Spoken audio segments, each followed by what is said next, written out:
નમસ્કાર, હરીશદાન ગઢવીના જય માતાજી. હું આવી રહ્યો છું 17/3/2024ના રોજ રાણાઓ મુકામે અને વનખંડી ગૌશાળા વનખંડી ગૌશાળા જે છે ત્યાં શ્રીમદ ભાગવત કથાનું આયોજન કરવામાં આવ્યું છે.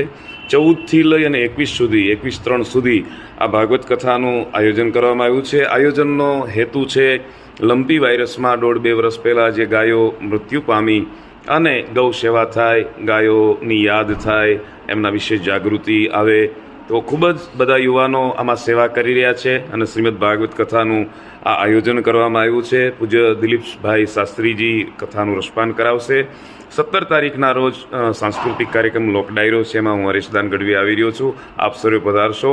અને ગાયો માટે તો કહેવાનું છે કે જીવનમાં ભટકતી ને ઘાસ મુખે ચરતી